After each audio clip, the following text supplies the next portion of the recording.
નમસ્કાર વિદ્યાર્થી મિત્રો, અત્યારે આપણે ચેપ્ટર 1 અર્થશાસ્ત્રમાં આલેખ, જેમાં આપણે લાસ્ટ સેશનમાં આલેખ અને આકૃતિનો અર્થ જોયો. ત્યારબાદ આકૃતિ કઈ જગ્યાએ ઉપયોગમાં આવે છે, કઈ જગ્યાએ આલેખ ઉપયોગમાં આવે છે એ જોયું, અને એના માટેના સતત આવૃત્તિ અને અસતત આવૃત્તિનું જે ઉદાહરણ હતું એ આપણે જોયું. હવે પછીનો આપણો જે નેક્સ્ટ ટોપિક છે એ છે અર્થશાસ્ત્રમાં આકૃતિઓ અને આલેખોનું મહત્ત્વ. અર્થશાસ્ત્ર છે એમાં આકૃતિ અને આલેખનું મહત્ત્વ શું છે, એનાથી શું ફાયદો થાય છે, કઈ જગ્યાએ ઉપયોગમાં લેવામાં આવે છે, તો અત્યારે આપણે હવે એના વિશે સમજૂતી મેળવવાની છે. આ ક્વેશ્ચન તમારી એક્ઝામમાં 2 માર્કમાં કે 3 માર્કમાં પૂછવામાં આવે છે કે અર્થશાસ્ત્રમાં આકૃતિ અને આલેખનું મહત્ત્વ જણાવો. જોઈએ. પહેલો પોઈન્ટ છે, સામાન્ય રીતે અઘરો અને અટપટો લાગતો અર્થશાસ્ત્રનો અભ્યાસ આકૃતિ દ્વારા સરળ બને છે અને આલેખ દ્વારા વધુ સ્પષ્ટ બને છે. આપણે એમનેમ જો કોઈ પણ માહિતી આપેલી હોય તો એ માહિતીને જો પેરેગ્રાફ સ્વરૂપે રજૂ કરવામાં આવેલી હોય તો એ આપણને સમજવામાં કેવી લાગે? અઘરી લાગે. અને ઘણી વખત એવું થાય કે આપણને એ પેરેગ્રાફ વાંચવામાં રસ જ ન પડે, એટલે આપણે વાંચીએ જ નહીં. અથવા તો કોઈ પણ અર્થશાસ્ત્રની માહિતી હોય કે પ્રજા સુધી પહોંચાડવાની હોય, તો પ્રજાને એ માહિતી જો પેરેગ્રાફ સ્વરૂપે લખાણમાં આપવામાં આવે, લખાણ સ્વરૂપે રજૂ કરવામાં આવે, તો એ વસ્તુ છે એ સામેવાળી વ્યક્તિ છે એ જોશે નહીં. શું કરશે? તો કે એમાંથી એને રસ નહીં પડે એટલે એ વાંચશે જ નહીં. પરંતુ એ જ માહિતીને જો આકૃતિ અને આલેખ દ્વારા રજૂ કરવામાં આવે તો જે અટપટો લાગતો જે અઘરો અર્થશાસ્ત્રનો અભ્યાસ છે એ આકૃતિ અને આલેખ દ્વારા શું થાય છે? સરળ બની જાય છે સમજવામાં. અર્થતંત્રમાં આવતા કેટલાક પરિબળોના જુદા જુદા વર્ષોના વલણો સહેલાઈથી એક જ આકૃતિ અથવા આલેખમાં જોઈ શકાય છે. આપણે અર્થશાસ્ત્રમાં છેલ્લા 5 વર્ષની વસ્તી કેટલી છે, છેલ્લા 5 વર્ષમાં સ્ત્રી પુરુષનું પ્રમાણ કેટલું છે, આ બધી જ જે માહિતી હોય તો એ જો આકૃતિ અને આલેખ દ્વારા રજૂ કરવામાં આવી હોય તો એ સરળતાથી તમને જોતા વેત જ સમજાઈ જાય. તો જુદા જુદા વર્ષોના જે વલણો છે, કયા વર્ષમાં વધારો થયો, કયા વર્ષમાં ઘટાડો થયો, 2-3 વર્ષનું કમ્પેરિઝન કરવાનું થાય, તો ત્યારે આકૃતિ અને આલેખ છે એના દ્વારા સહેલાઈથી આવા વલણો છે એ સમજી શકાય છે. દેશ છે એ વિકાસના પંથે જઈ રહ્યો છે, કયા ક્ષેત્રમાં વધારે દેશની જે પરિસ્થિતિ છે એ વધુ સારી છે, કયા ક્ષેત્રમાં ઓછી સારી છે, તો આ બધી જ બાબતો છે એ આકૃતિ અને આલેખ દ્વારા સરળતાથી સમજી શકાય છે. અર્થતંત્રના વિવિધ ક્ષેત્રોમાં થતા ફેરફારો પણ સહેલાઈથી સમજી શકાય છે. વિવિધ ક્ષેત્રો એટલે કે આપણે જે મુખ્ય 3 ક્ષેત્ર છે, કયા કયા? ઉદ્યોગ, ખેતી અને સેવા. તો આ ત્રણેય ક્ષેત્રમાં કેવા ફેરફારો આવે છે, કયું ક્ષેત્રમાંથી વધારે આવક પ્રાપ્ત થાય છે, કયા ક્ષેત્રની આવક ઓછી છે, કયા ક્ષેત્રમાં રોજગારીની તકો વધારે છે, કયા ક્ષેત્રના વિકાસ કરવાની જરૂર છે, તો આ વગેરે પ્રકારના જે ફેરફારો છે એ અર્થતંત્રમાં જે આવે છે એ આલેખ અને આકૃતિ દ્વારા સહેલાઈથી સમજી શકાય છે.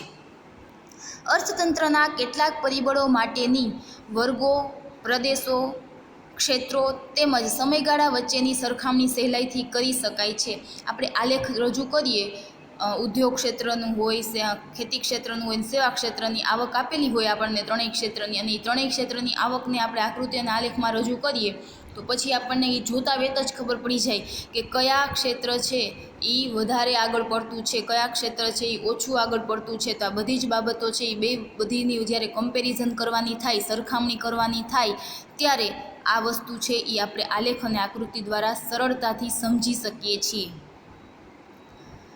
અર્થશાસ્ત્રની કેટલીક અઘરી બાબતો સમજવા અથવા તો સમજાવવા પાછળ લખનાર અને વાંચનારનો સમય તથા શક્તિ બચે છે. આ એક ખાસ મહત્ત્વની બાબત છે કે વાંચવા આપણે બેસીએ કોઈ પણ વસ્તુ છે તો એ વાંચવામાં સમય જાય એના કરતાં જો તમે એ વસ્તુ છે એ આકૃતિ અને આલેખ દ્વારા સમજો અથવા તો સામેવાળી વ્યક્તિને સમજાવો તો એમાં સમય અને શક્તિ બંનેનો શું થાય છે? બચાવ થાય છે. કારણ કે આકૃતિ અને આલેખ દ્વારા અનેક બાબતો સ્પષ્ટ રીતે જોઈ શકાય છે. અર્થશાસ્ત્રના કેટલાક અઘરા સિદ્ધાંતો આકૃતિ અને આલેખની મદદથી સમજવા સરળ બને છે, જેમ કે માંગ અને પુરવઠાના વિસ્તરણ અને સંકોચનનો ખ્યાલ કે તેમની મૂલ્ય સાપેક્ષતાનો ખ્યાલ આકૃતિ દ્વારા સરળ બને છે, અને સમગ્રલક્ષી પરિબળોમાં થતા વલણો સામયિક શ્રેણીની મદદથી દોરાયેલા આલેખ દ્વારા સ્પષ્ટ થાય છે. આલેખ અને આકૃતિ દ્વારા શું સરળ બની જાય છે? તો કે આપણે જે માંગ અને કિંમત વચ્ચેનો સંબંધ સમજવો હોય, માંગ અને પુરવઠા વચ્ચેનો સંબંધ સમજવો હોય, માંગની મૂલ્ય સાપેક્ષતાના જે 5 પ્રકારો આપણે જોયા હતા 11મા ધોરણમાં, તો એ 5 પ્રકારો છે એ આકૃતિ દ્વારા સરળતાથી આપણે સમજી શકીએ છીએ. પછી બીજું શું કીધું તો કે સમગ્રલક્ષી, આપણે એકમલક્ષી અને સમગ્રલક્ષી અર્થશાસ્ત્ર આવ્યું કે જેમાં સમગ્ર ક્ષેત્રનો અભ્યાસ થતો હોય, જેમાં બધા ક્ષેત્રો આવી જતા હોય. તો આ બધા જ પરિબળોના જ્યારે વલણો છે એ આપણે સમજવા હોય અથવા તો સમજાવવા હોય તો એ આ આલેખ દ્વારા વધુ સ્પષ્ટ અને સરળ બને છે. જેમ કે ખેતી ક્ષેત્રમાં આવતા ટૂંકા અને લાંબા ગાળાના આકસ્મિક પરિવર્તનો કે કોઈ ઉદ્યોગમાં થતા નિયમિત પરિવર્તનો તથા વલણો સામયિક શ્રેણી વડે શોધાય છે. આપણે પરિવર્તનો જોયા હતા, 4 પ્રકારના પરિવર્તનો હતા કે જે આપણે વ્યાપાર ચક્ર કરતા હતા ત્યારે પરિવર્તનો જોયા 11મા ધોરણમાં. તો આ લાંબા ગાળાના ટૂંકા ગાળાના જે આકસ્મિક પરિવર્તનો છે કે જે અચાનક જ આવી જતા હોય છે અને એના કારણે ખેતીમાં કે ઉદ્યોગમાં શું પરિવર્તન આવે છે, શું ફેરફાર આવે છે, તો આના કારણે આ જે આલેખ હોય, સામયિક શ્રેણીનો આલેખ છે કે જે રેખા દ્વારા રજૂ કરવામાં આવે છે, તો એના દ્વારા આ પરિવર્તનો છે એ સરળતાથી સમજી શકાય છે. અને લાંબા તથા ટૂંકા ગાળાના પરિવર્તનોના વલણો આલેખો દ્વારા જોવા મળે છે. આ થયું આપણે આકૃતિ અને આલેખનું મહત્ત્વ, એનું મહત્ત્વ કઈ કઈ જગ્યાએ રહેલું છે. આ બધા જ જે 6 પોઈન્ટ છે, મુદ્દાઓ, એ એટલા સરળ છે, તમે તમારી રીતે મૌલિકતાથી આરામથી લખી શકો છો. તમારે એને આખું જે સેમ ટુ સેમ જે આપેલું છે આપણને અહીંયા, એવું તમારે લખવાની જરૂર નથી, પરંતુ તમે તમારી રીતે તમારા ઓન સેન્ટેન્સમાં, ઓન વર્ડ્સમાં તમે આરામથી આ વસ્તુ છે એ લખી શકો છો કે આલેખ અને આકૃતિ છે એ કઈ જગ્યાએ આપણને ઉપયોગમાં આવે છે.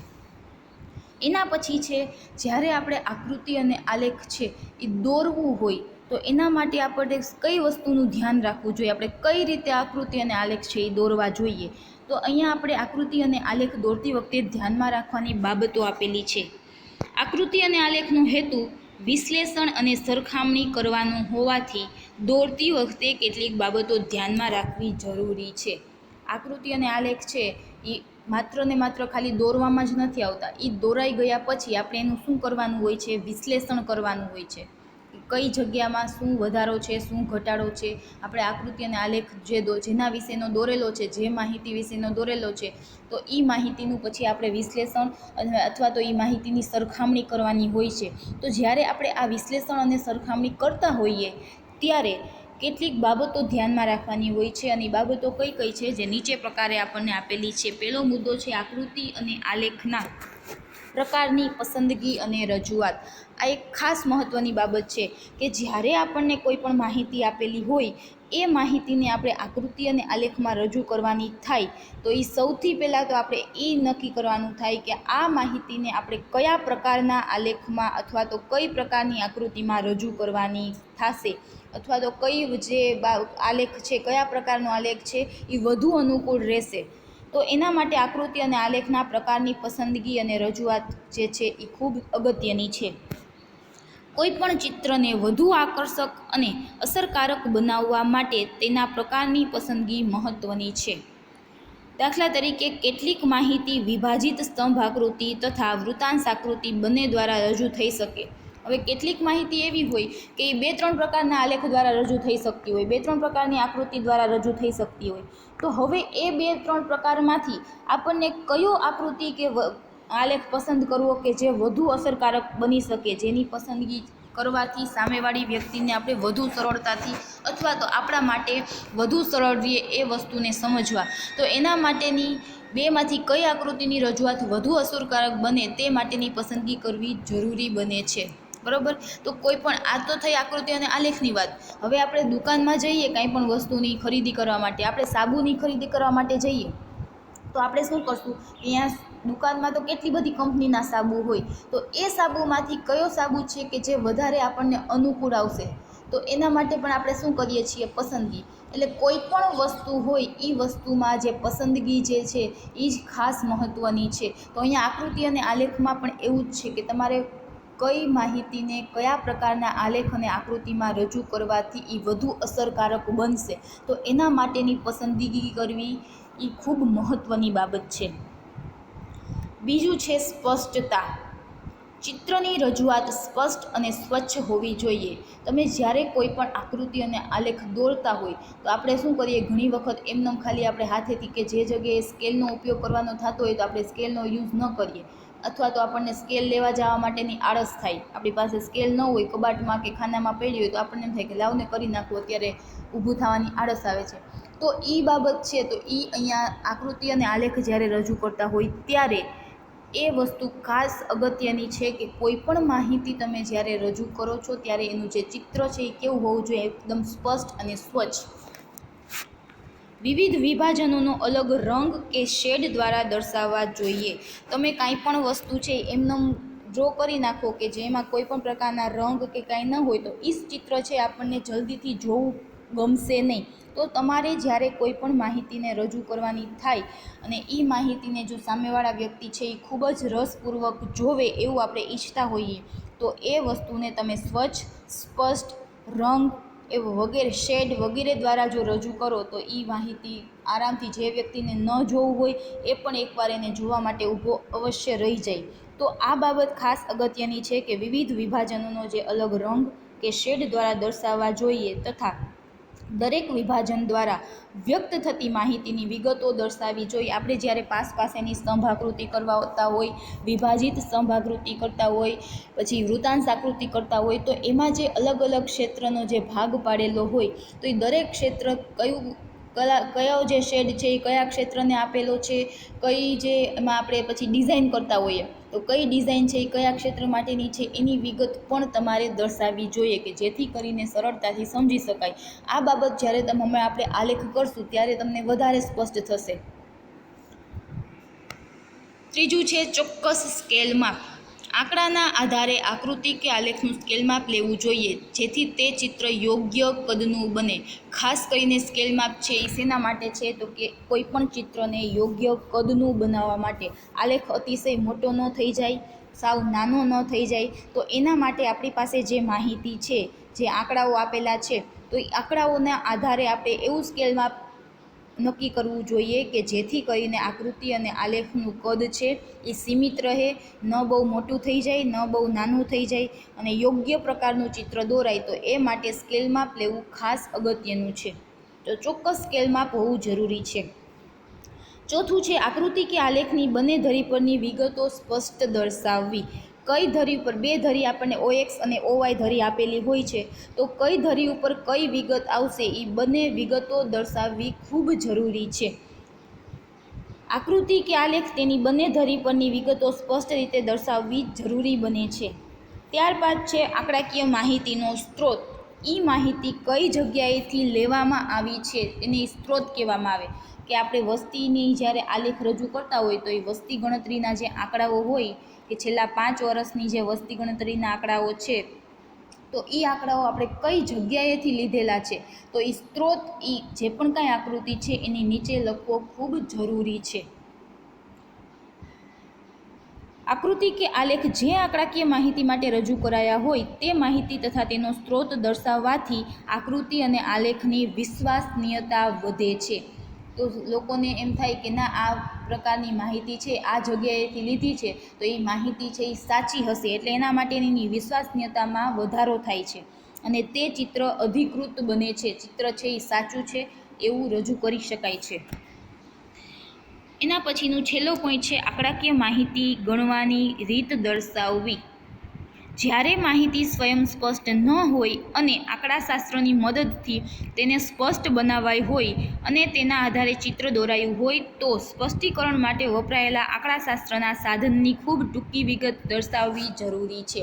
આપણને જ્યારે માહિતી છે વૃત્તાંશ આકૃતિ દોરતા હોય અને આપણને અંશ કે સેલ્સિયસમાં માહિતી આપેલી હોય ત્યારે એ માહિતીને આપણે જ્યારે ગણતરીની મદદથી એને પ્રોપર રૂપ આપીએ છીએ તો એ જે ગણતરી તમે જે સૂત્ર વાપર્યું હોય, ગણતરી કરવા માટેની જે રીત વાપરી હોય તો એ રીત જો તમે દર્શાવો તો એ માહિતી છે એ ખૂબ જરૂરી બને છે અને એના દ્વારા સામેવાળી વ્યક્તિને સ્પષ્ટ સમજી શકાય છે કે આ માહિતી, આ જે આંકડા આવેલા છે એ આની ગણતરી દ્વારા આવેલા છે.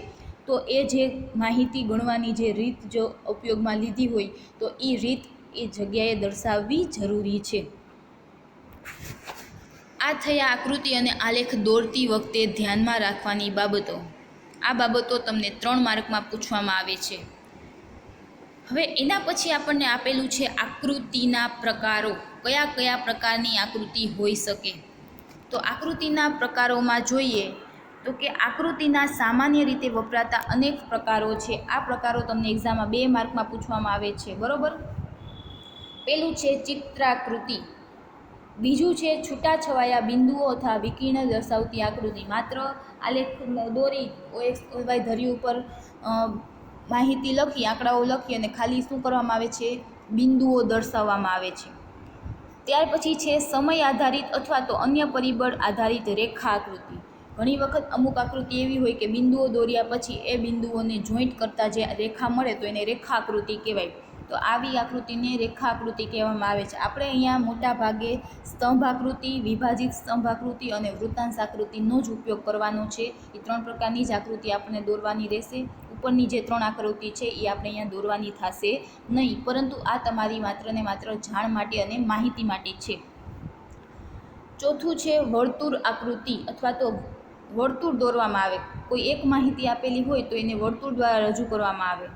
બીજું છે સ્તંભ આકૃતિ. સ્તંભ આકૃતિ છે તો એના પણ 3 પ્રકાર પડે છે. સ્તંભ આકૃતિમાં પછી સ્તંભ આકૃતિ, એને સાદી સ્તંભ આકૃતિ કહેવાય. પાસેની સ્તંભ આકૃતિ, જ્યારે માહિતી છે એ 2 કે તેથી વધુ ચલ માટેની આપેલી હોય તો ત્યારે 2 સ્તંભ દોરવાના થાય, અથવા તો વધારે માહિતી આપેલી હોય તો એ પ્રમાણેના સ્તંભ દોરવાના થાય. તો એને પાસેની સ્તંભ આકૃતિ કહેવામાં આવે છે. ઘણી વખત કોઈ એક સ્તંભ દોરી અને એમાં જ અલગ અલગ પાર્ટ પાડવામાં આવે તો એને આપણે વિભાજિત સ્તંભ આકૃતિ કહેશું. એના પછી છે વૃત્તાંશ આકૃતિ. કોઈ પણ વર્તુળ છે એને અલગ અલગ વિભાગોમાં મુજબ એને વિભાજિત કરવામાં આવે. કોઈ એક વર્તુળને અલગ અલગ ક્ષેત્રમાં વિભાજિત કરવામાં આવે તો એને વૃત્તાંશ આકૃતિ કહેવામાં આવે છે. એના પેટા વિભાગ બનાવવામાં આવે. તો આ થયા આકૃતિના પ્રકારો. ચિત્રાકૃતિ, છૂટાછવાયા બિંદુઓ અને વિકર્ણ દર્શાવતી આકૃતિ, સમય આધારિત અથવા અન્ય પરિબળ આધારિત રેખા આકૃતિ, વર્તુળ આકૃતિ, સ્તંભ આકૃતિ અને વૃત્તાંશ આકૃતિ. આ વિભાગમાં આપણે સમય આધારિત રેખા આકૃતિ, સ્તંભ આકૃતિ અને વૃત્તાંશ આકૃતિ વિશે સમજૂતી મેળવીશું.